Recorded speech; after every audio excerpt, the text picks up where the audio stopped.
समझदार साधक को चाहिए दृश्य का अभाव करना। सारा दुख दृश्य है। दृष्टा दृश्य का संयोग दुख है। दृष्टा दृश्य का वियोग सुख है, मोक्ष है, कल्याण है। पतंजलि मुने रुक्ति काव्य पूर्वा जयत्सव पुंस प्रकृत वियोगो योग इत्युक्तो यया। राजा भोज ने योग दर्शन के भाष्य में ये लिखा उसके उपलक्ष्य में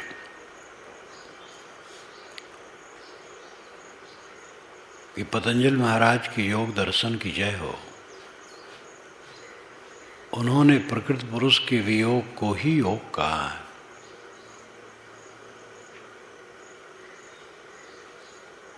योग का अर्थ है जोड़ना, लेकिन प्रकृत पुरुष के वियोग को जोग कहा है। गीता में कहा गया दुख संयोग वियोगम योग संगीतम। दुख संयोग वियोगम योग संगीतम। दुख के संयोग का वियोग कर देना योग संगीतम, योग संज्ञा है, योग कहलाता है। दुखों के संग को वियोग कर देना, दुख से रहित हो जाना, यही योग है। दृश्य दुख है। दृश्य हमारे साथ नहीं है। दृश्य भागा जा रहा है। कोई दृश्य साथ रहने वाला नहीं। दृश्य छलावा है। अपने माने हुए शरीर का बचपना गया, कौमार्य गया, जवानी गई, सब भागा जा रहा है।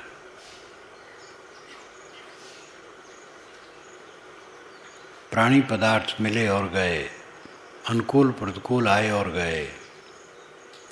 मेरे विरोध करने वाले, मेरे सहयोग करने वाले बहुत लोग चले गए। सारा दृश्य भागा जा रहा है। दृश्य की चिपकाहट खत्म होना मोक्ष है। इसलिए साधना यही है, दृश्य का अभाव। बैठो और ये निश्चय करो कि दृश्य का अभाव हो जाए।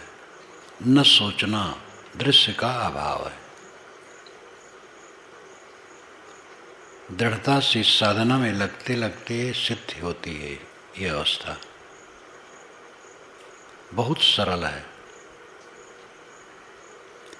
सुख ही तो चाहते हो। बाहर की कुलबुलाहट में सुख नहीं है, संयोग में सुख नहीं है। जान जनाए देखे सुने सब मित्रन दिलहाल, हान लाभ इसमें कहाँ जो ते हेतु बेहाल। प्रकाश रूप स्पर्श सरस शब्द गंध वे काम, हर शोक जाने खटक बिन जाने निज धाम। हेतु न मिलने में कोई जातक जग का साथ, प्राणी मात्रन के मिलत राग द्वेष दुख हाथ। प्रकाश रूप स्पर्श रस शब्द गंध वे काम, हर्ष शोक जाने खटक बिन जाने निज धाम। हेतु न मिलने में कोई जातक जग का साथ, प्राणी मात्रन के मिलत राग द्वेष दुख हाथ। पारक हटल समाधि देह भिन्न सब काल, देह रहे या ना रहे यक्षम जान निहाल। सोई रहस्य अपनाइए और कहूँ नहीं नीक, सबसे आपे नीक है जहाँ रहे सब फीक। अब तो सन्मुख कुछ नहीं, जब से मानव छोट, गुरु कृपा निज बोध बल ठहरी आप मन टूट। जेहि हित सब कुछ कर थके सो सब पाया आज, अब तो बाकी कुछ नहीं पारक स्वतः विराज। ये 8 साखियां निवृत्त साहस शतक के आखिर में आती हैं।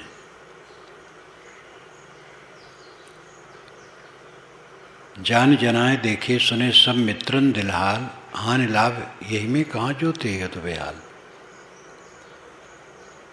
मित्रों से मिलें, उनके दिल की बात जानें, अपने दिल की बात को बताएं, उनको देखें, अपने को दिखाएं।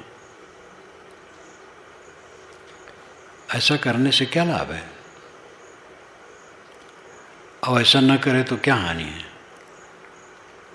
जान जनाए देखे सुने सब मित्रन दिलहाल, हानि लाभ यही में कहाँ जो ते हेत बेहाल। क्यों इसके लिए परेशान हो? कौन मिलता है, कौन साथ है, क्या साथ है? सब पूरा धोखा है, पूरा जीवन धोखा है। इस धोखा को समझो। सारा संयोग आके भाग जाता है। विवेकवान वह है जो तटस्थ रहे, कुछ रहेगा नहीं। गाली देने वाले शांत हो जाएंगे, अस्तुत करने वाले शांत हो जाएंगे।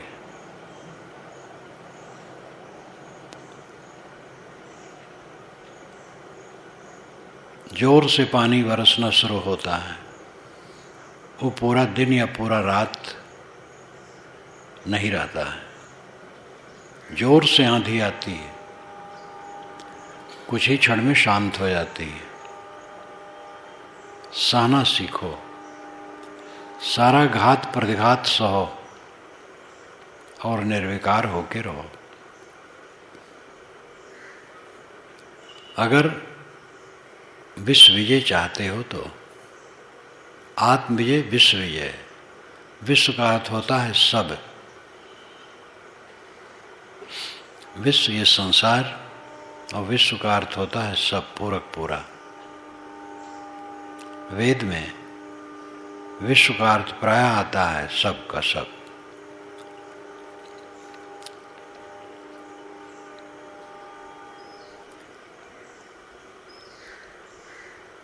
आत्म विजय, विश्व विजय, सर्व विजय आत्म विजय है, अपने आप पर विजय। और ये काम बहुत सरल है। दूसरे पर विजय कठिन ही नहीं, असंभव है।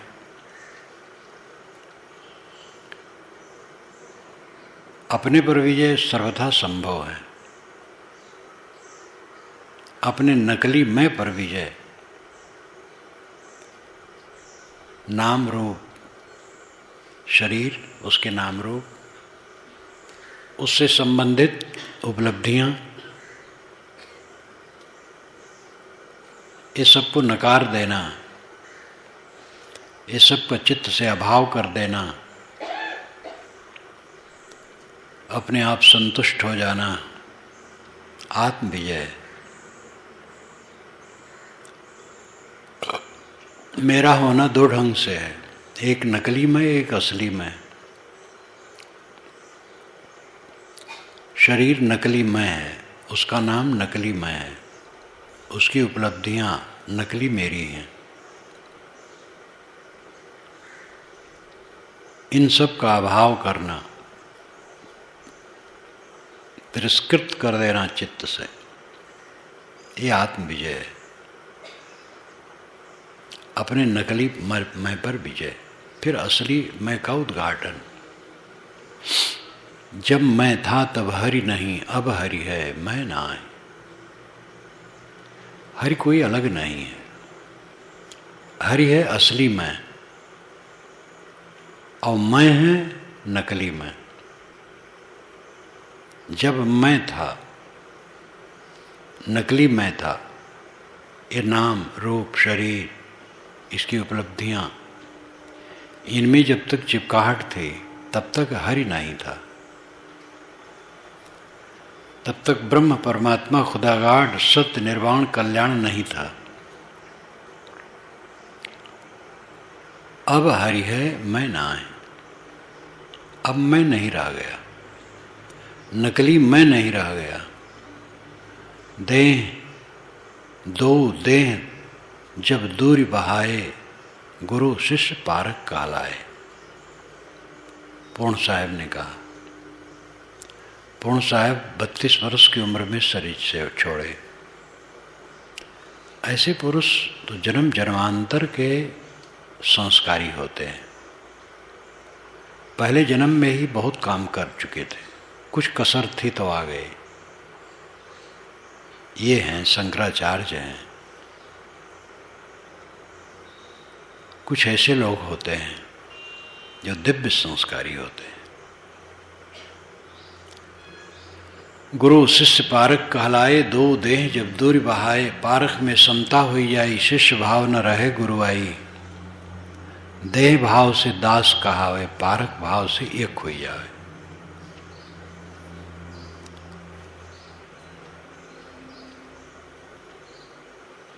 सारा अहंकार ममकार नकली मैं का छोड़ देना दृश्य का भाव है। और ये छूट जाने पर फिर जो संकल्पों का प्रवाह है उस पर काबू होना बहुत सरल है। दृश्यों का अभाव क्यों नहीं होता है? क्योंकि नकली मैं का अभाव नहीं हो पाता है। ये मैं नहीं रहता है, मैं रहता है, इसलिए हरि नहीं रहता है। जब हरि की स्थिति हो गई तो मैं खत्म हो जाता है। नकली मैं है, असली मैं हरि है। हरि, राम, सारंगपाण, विश्व, ब्रह्म, ये शब्द देख करके कबीर वाणी में लोग भटक जाते हैं परोक्ष के लिए। विद्वान लिखने पढ़ने वाले होते हैं, पुस्तक के जोर से बहिर्मुख परोक्ष में ही वे भटकते रहते हैं। इसलिए कबीर की वाणियों को परोक्ष में ले जाते हैं। डॉक्टर संपूर्णानंद जैसा आलोचक कबीर का होना चाहिए। डॉक्टर संपूर्णानंद का एक लेख छपा था अखबार में, आज अखबार में, मैं काशी में था। उस समय वो जीवित थे, गवर्नर थे राजस्थान के, अस्वस्थ चल रहे थे। तो पहले का लिखा था कि उसी समय का लिखा था, ये तो याद नहीं है, लेकिन छपा था।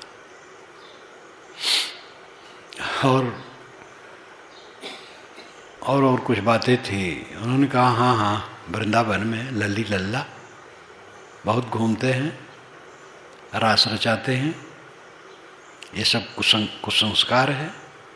खूब फटकारा था कबीरी भाषा में। और कबीर की वाणी में जब लोग राम, सारंगपाणी, हरि, ब्रह्म इत्यादि शब्द पाते हैं तो इसको लेकर के परोक्ष की कल्पना करने लगते हैं। कबीर जो कुछ कहते हैं अपरोक्ष कहते हैं। उनका ब्रह्म स्वयं है, उनका राम स्वयं है, उनका सारंगपाणी स्वयं आत्मा है, कोई बाहर नहीं। ऐसे समझदार लोग आलोचकों में बहुत कम होते हैं। प्रभु प्रभु प्रभु। डॉक्टर राम कुमार वर्मा से जब मुलाकात हुई, पारक प्रकाश तो भेजा था, उसकी प्रशंसा में उन्होंने पत्र भी भेजा था। वैसे वो सरल हृदय भी थे। फिर बीजक टीका मेरी जो प्रथम छपी, कमल सिंह के हाथ में भेजा। सुल्तानपुर में मिर्दासपुर कुटी पर था और कहा कि ले जाओ इसको, उनको देना और वहीं से रिजर्वेशन कराना था बुरहानपुर के लिए।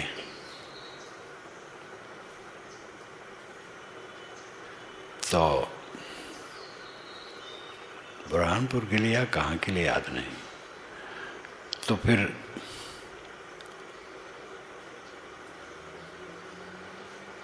वर्मा जी ने कमल सिंह से कहा कि मुझे भी उनका दर्शन कराइए।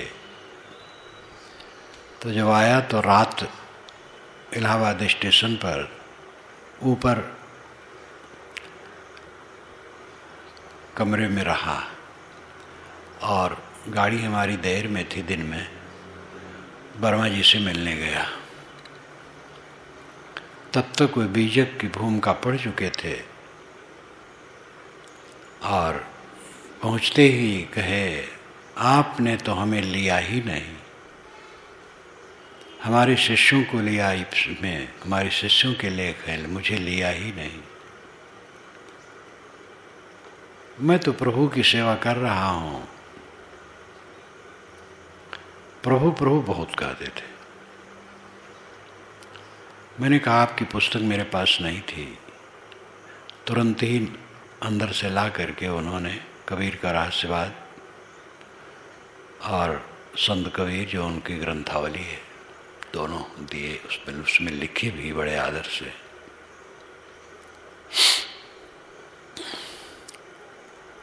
पीछे उनसे लेख मांगा पारख के लिए, तो कहे लिख नहीं पाऊंगा, हमारी पुस्तक से ले लीजिए। तो मैंने लिया। तो उस मुलाकात में देखा हरदम वो प्रभु प्रभु बात में करें। तो परोक्ष में ही दृष्टि रहते इन विद्वानों की। कबीर की आलोचना के लिए कबीर जैसा कम से कम सोच तो चाहिए, न रहनी रहे। मैं और हरि, कितने लोग का देखो कबीर ने कहा है, तो हरि है कोई अलग। अब ऐसे लोगों का समाधान कहाँ तक किया जाएगा। मैं है नकली मैं, हरि है असली मैं को छोड़ करके कहीं हरि होता है। बाएं दहिने तजु विकारा, निज के हरिपद गहिया, कहीं कबीर गूंगे गुड़ खाया, पूछे सो क्या कहिया। बाएं दहिने सब विकार छोड़ दो। बाएं दहिने छोड़ दो तो आगे पीछे न छोड़ो। बाएं दहिने लाक्षणिक है, उसका अर्थ हुआ सर्वत्र, सब तरफ से छोड़ दो विकार, निर्विकार हो जाओ। निज के हरिपद गहिया, निज पद ही हरिपद है, स्वस्वरूप ही हरिपद है। ये जीव, ये आत्मा ही हरिपद है। और उसको पकड़ो। उसको पकड़ना क्या है? दृश्य का अभाव कर दो, वो सही रह जाए। तुम तो हो ही, तुम जो पकड़े हो छोड़ दो। पकड़ करके दुखी हो। पकड़ते पकड़ते अनाज काल का समय बीत गया है। बेहया बन करके हम पकड़ते रहे हैं और सारी पकड़ छूटती रही। अपने से पकड़ छोड़ दें तब कल्याण है। हम पकड़ते रहे और पकड़ी हुई चीज छूटती रही। जब हम पकड़ना छोड़ देते हैं तब उद्धार होता है। छूटता तो सब है। देह छूटेगी, जीवन मुक्त की देह छूटेगी, रागी की देह छूटेगी, लेकिन दोनों की छूटने में बहुत फर्क है।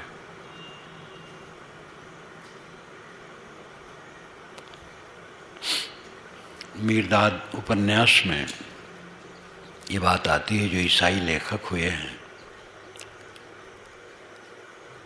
उनकी मूल वाणी इंग्लिश में है। मीरदाद बहुत बढ़िया उपन्यास, वैराग से भरा हुआ।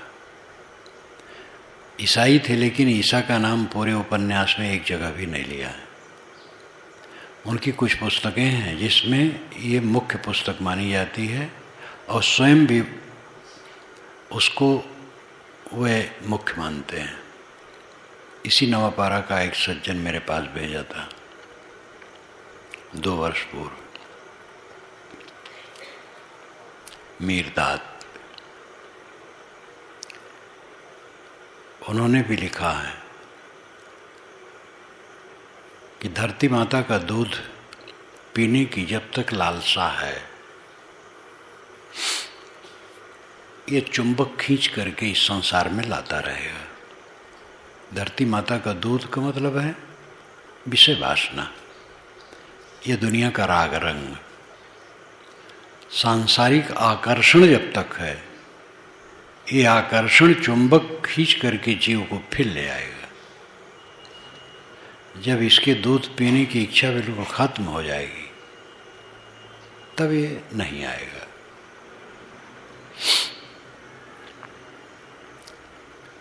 मैंने एक समाजवादी से ये शब्द कहा जो भौतिकवादी, उन्होंने कहा लॉजिक है,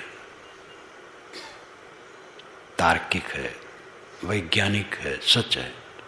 लॉजिक शब्द उन्होंने कहा, तर्कपूर्ण है। कहीं भी जाने का हेतु हमारा आकर्षण होता है। आकर्षण मिट जाने पर जाना खत्म है। दृश्य के प्रति जो आकर्षण है भ्रम से है। दृश्य में जुड़ करके हमें सदैव दुख होता है। बैठो और संकल्प छोड़ दो। अगर छूट जाए संकल्प, देखो कितना सुख है। छोड़ने का प्रयास करो, उसमें सुख मिलेगा। 10 सेकंड के लिए भी संकल्प शांत हो गए, महासुख है।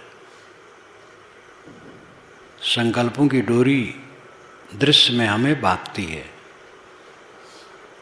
संकल्पों की डोरी टूट गई, दृश्य अभाव हो गया। दृश्य का अभाव मुख्य साधना है।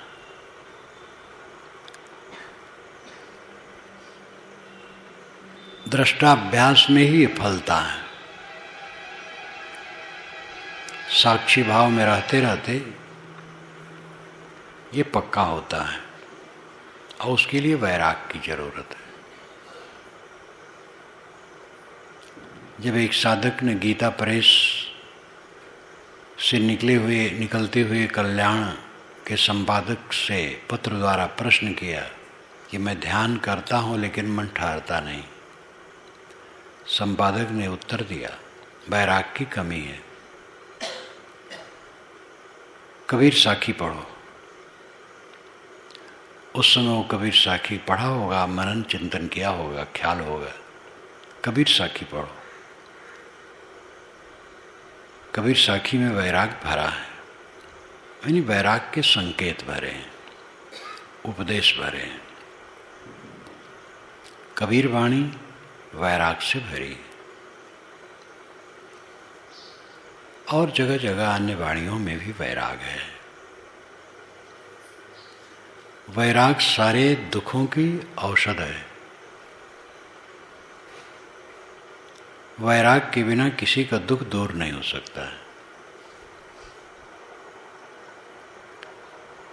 और वो अत्यंत वैरागवतो समाधि, स्वामी शंकर की बात याद आती है। अत्यंत वैरागवतो समाधि, समाहितस्यैव दृढ़ प्रबोध, प्रबोध तत्वस् ही बंध मुक्तिर, मुक्तात्मनो नित्य सुखानुभूति। अत्यंत वैराग्यवतो समाधि, अत्यंत वैराग्यवान की समाधि लगती है। उत्कट वैराग्य में निर्विकल्प समाधि लगती है। कुछ राग नहीं, सब तुच्छ है, सब कीचड़ पानी है, कूड़ा कचड़ा है संसार। देह से लेकर के पूरा संसार कूड़ा कचड़ा, अनात्मा, अनित्य, दुख से भरा हुआ। ये दृढ़ प्रबोध जब होता है, दृढ़ निश्चय होता है, अत्यंत वैरागवतो समाधि, तब निर्विकल्प समाधि होती। समाहितस्यैव दृढ़ प्रबोध, जिसका चित्त समाहित है, शांत है, दृढ़ प्रबोध, आत्म साक्षात्कार उसी को होता है। स्वरूप भाव में निरंतर स्थित उसी की होती है। प्रबोध तत्वस्य बंध मुक्तिर, प्रबोध तत्व से ही बंध मुक्तिर। प्रबोध तत्व आत्म साक्षात्कार वाले साधक के बंधनों का अंत होता है। मुक्त आत्मनो नित्य सुखानुभूति, जो मुक्त आत्मा है नित्य सुख का अनुभव करता है। इसमें क्या पैसा लगता है? कौन सा काम बाकी है जो ये नहीं कर रहे हो? क्या मिलेगा संसार में? करते करते थके नहीं हो दुनिया को? दुनिया का काम करते करते थकना चाहिए। अपना काम करो।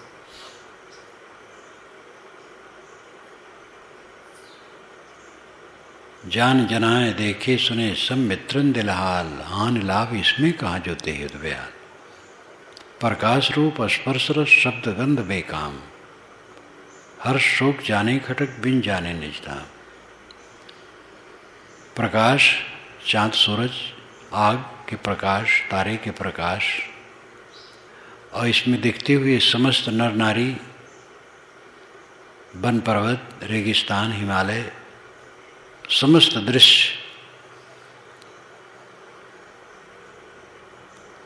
प्रकाश रूप स्पर्श, अनेक प्रकार के स्पर्श, रस, शब्द, गंध, साहब कहते बेकाम, बेकार का। हर्ष शोक जाने खटक, इनको जान जान करके हर्ष और शोक की खटक होती है। बिन जाने निज धाम, इनको न जानो निज धाम में हो, अपने आप में परमानंद। बिन जाने निज धाम, हेत न मिलने में कोई जहाँ तक जग का साथ।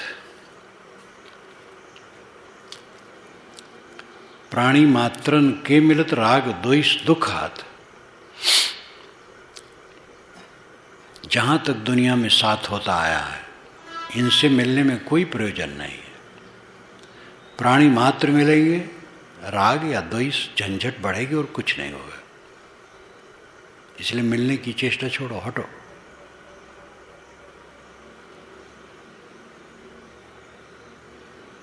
तन्मन इंद्रिन प्रेम से चाह होत बहिरंग, सो सब कल्पित जीव की बिना हेतु ही तंग। शरीर में राग, मन के संकल्प विकल्पों में राग, इंद्रियों की चंचलता में राग, इसी से चित्त बहिर्मुख होता है। तन मन इंद्रिन प्रेम से चाह होत बहिरंग, सो सब कल्पित जीव की बिना हेतु ही तंग।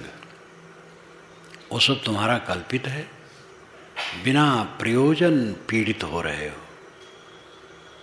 पारक अटल समाधि है देह भिन्न सब काल, देह रहे या ना रहे एक सम जानने हाल। यहाँ तो पारक की अटल समाधि लगी हुई है। देह भिन्न सब काल, सब काल में देह से भिन्न मैं शुद्ध बुद्ध हूँ। सारा संसार मानो प्रलय हो गया है, मैं एक अकेला निराधार आकाश में बैठा हूँ। सब कुछ का प्रलय हो, शरीर का भी प्रलय हो गया, कुछ नहीं, शून्य, दृश्य शून्य हो गया। मैं केवल ज्ञान स्वरूप हूँ। मैं के विषय में कोई आकार नहीं, कोई आकृति नहीं, कोई नक्शा नहीं, अस्तित्व मात्र मैं हूँ बस। सब लीन हो गया। पारक अटल समाधि देह भिन्न सब काल, देह रहे या ना रहे एक सम जानने हाल। देह अभी कुछ दिन रहे और अभी मिट जाए, कोई परवाह नहीं। इसकी तो बेगारी करना होता है सुबह से उठ करके, क्या फायदा है। चिताने का भी अब लाभ नहीं है। मैं सबको जगा दूंगा ये भ्रम नहीं है। मेरी आवश्यकता संसार को रत्ती भर नहीं है। मुझे सब भ्रम छोड़ देना चाहिए, सब मोह छोड़ देना चाहिए। केवल अपने काम को दृढ़ता से करना चाहिए। पारक अटल समाधि देह भिन्न सब काल, देह रहे या न रहे एक सम जानने हाल। सोई रहस्य अपनाइए और कहो नहीं नीक, यही रहस्य, रहस्य नहीं रहनी। रहस्य का शाब्दिक अर्थ होता है मर्म, भेद। लेकिन पारक सिद्धांत में रहने के लिए इसका प्रयोग प्राय होता है। सोई रहस्य अपनाइए, यही रहनी अपनाओ, और कहूँ नहीं नीक, और कहीं कुछ नीक नहीं है। नीक, अच्छा, उत्तम कुछ नहीं, क्योंकि कितना ही नीक हो छूट जाएगा। जब तक नहीं छूटेगा वो बदल जाएगा,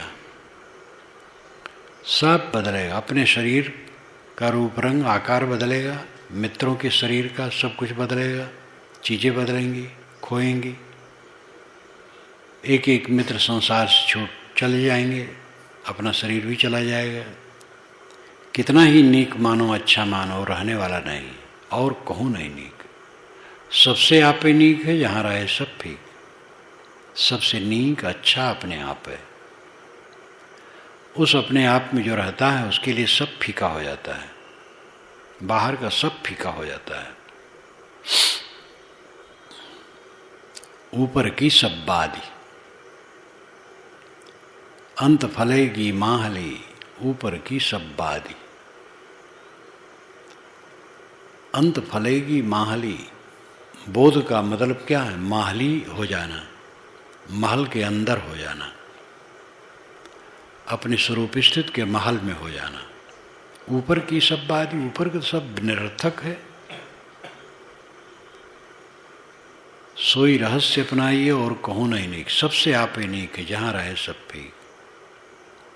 अब तो सन्मुख कुछ नहीं, जब से मानव छूट। गुरु कृपा निज बोध बल, ठहरी आप मन टूट। अब सामने कुछ नहीं है, दृश्य का अभाव हो गया।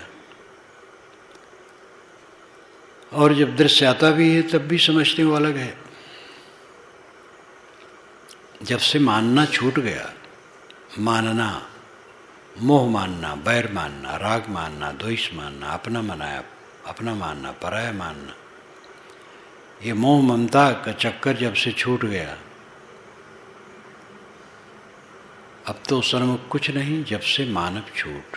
जब से मानना छूट गया तब से कुछ भी सामने नहीं रहा, कोई बंधन नहीं। गुरु कृपा निज बोध बल, ठहरी आप मन टोट। गुरु की कृपा हुई, उनका उपदेश मिला, और अपने बोध बल से अपने आप में ठहर गया और मन टूट गया, मन शांत हो गया। जे हित सब कुछ कर थके सो सब पाया आज। जिस अनंत सुख के लिए अनाथ काल से हम सब कुछ करके थक चुके हैं, खूब भोग परायण हुए। कामियों ने 84 आसन वर्णन किया है काम के लिए। इस आसन से भोग नहीं तृप्त हुआ, इस आसन से, इस आसन से, पूरा अपने को नरक में डाल देते हैं। इसके लिए बड़े बड़े ग्रंथ हैं, कोक शास्त्र है, स्त्री पुरुषों के अंगों का वर्णन है। एक कवि ने कहा है, उसका भाव है कि जानवर बिना कोक शास्त्र पढ़े गर्भाधान करते रहते हैं, अब आदमी तो अपना विनाश करता है ये सब वर्णन करके। वैसे मनुष्य के चित्त में कामाग्नि लगी हुई है, और श्रृंगारिक पंडितों ने इसको उद्गारित करने के लिए नाना पुस्तकें बना डाली हैं। धार्मिक कहलाने वालों ने अपने ग्रंथों में धर्म के बहाने श्रृंगार रस का वर्णन कर डाला है। रासलीला की रचना तो और अभद्र हो गई है। जे हित सब कुछ कर थका सो सब पाया आज। अब तो बाकी कुछ नहीं, अब कुछ बाकी नहीं। पारख स्वतः विराज, सब समय स्वतः पारख में विराजमान स्थित है, स्वरूप भाव में स्थित हो गया, कुछ और नहीं रह गया। दृश्य का अभाव करे साधक, दुखों का अंत दृश्य के अभाव से। इसके लिए राग द्वेष का त्याग, कलह का त्याग, व्यवहार पर संयम, लोगों से मिलने जुलने की चेष्टा की तृष्णा का त्याग। जो साधु राजनेताओं के पीछे भागते रहते हैं वो तो अपना नुकसान करते हैं। ज़्यादा लाभ लेने के चक्कर में राजनेताओं के पीछे भागना, इस साधना की हानि करना। बहुत लाभ के चक्कर में अपनी आत्मस्थिति खो जाती है। साधक अंतर्मुख हो, एक साधे सब साधिया, सब साधे एक जाए। जैसे सींचे मूल को फूले फले अगाए। कल्याणार्थी को चाहिए दृश्य के अभाव का अभ्यास खूब करें। और ऐसा अनुराग हो जाने पर वो देखेगा कि बैठे उठे चलते फिरते भी दृश्य का अभाव उसके चित्त में बना रहेगा। इसका अभ्यास, और चित्त को हटाता रहेगा, संकल्प विकल्प को त्यागता रहेगा और चित्त हल्का रहेगा उसका। और स्थिरता से बैठ करके तो संकल्पों को छोड़ करके एकदम निरांत हो जाएगा। दृश्य दुख है, दृश्य सामने इसलिए हम दृष्टा हैं। दृश्य शांत हो जाने पर मैं दृष्टा नहीं, शुद्ध चेतन मात्र। दुख न चाहने वाले, इस बात को समझने वाले जो हों, इस पर ध्यान दें। चाहे जो कुछ कर डालें, उनका दुख मिटेगा नहीं, दृश्य अभाव से ही मिटेगा, समाधि से ही मिटेगा। निर्मल इस मर्ज की औषध समाधि ही बताया है। इस मर्ज की औषध, मानसिक रोग की औषध समाधि है। समय भागा जा रहा है, अभी से समाधि करो, खूब प्रगाढ़ समाधि में जाओ। राग रंग छोड़ो, हर्ष शोक छोड़ो, राग द्वेष छोड़ो, कला कल्पना छोड़ो। ना काहू से काम है ताको समझ विचार, प्रकाशी प्रकाश ते सबको परखनहार। ना काहू सो काम है ताको समझ विचार। पूर्ण साहब ने कहा, किसी से काम नहीं है, अपने आप को संभालो, दृश्य का अभाव करो।